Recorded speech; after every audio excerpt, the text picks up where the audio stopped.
Satana nasi napesaki yo lettre de divorce, naza ya yo te, nazali ya Yesu. Alors kosakana na ngai te, kende mosika keba na yelelo, na yelelo,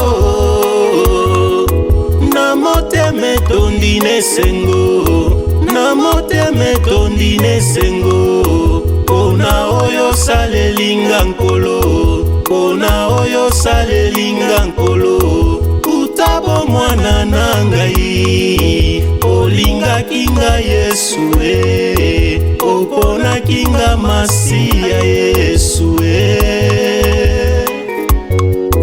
olingo ya solo, nazwi yango na kati na yo, nazalaki moto ya kowa, nazalaki moto na kati ya masumu, nanyoya yokela ngai mawa Polo Yesu bolingo na ngai yokoponaki nga Yesu malpe nazalaki na merite te opesaki nga bolingo na yo, bolingo ya solo, nazwi yango na kati na yo.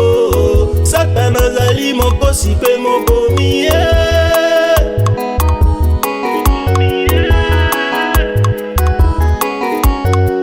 Satana oyo moto mabe, Satana oyo moto mabe, abebisa bomoi nanga, akomisaki ngai moto akwiti, akomisaki ngai moto akindumba.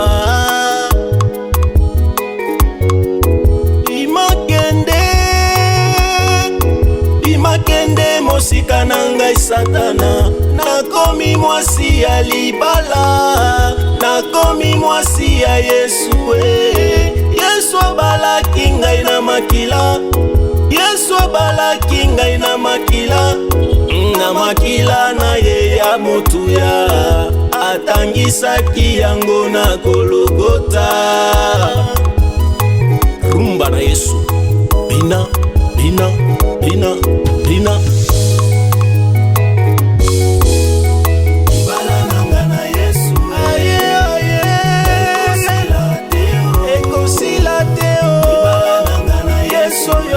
Mosika na ngai apesinga bomo ya ofele, Yesu yo moninga malamu, Yesu yo moninga malamu,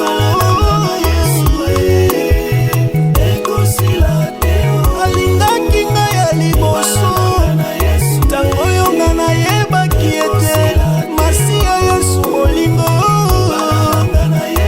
alingaka nga mingi Élysée Muganza, zala na libala na yo lokola mukristu ya solo.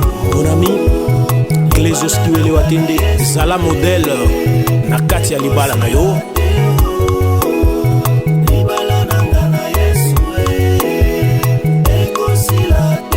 Mama Ngumi Echilandasi, zala na eliki ya mama, malgré bitumboza na ngo nzamba kobundela yo, kobanga te Satana na mapinga na ye.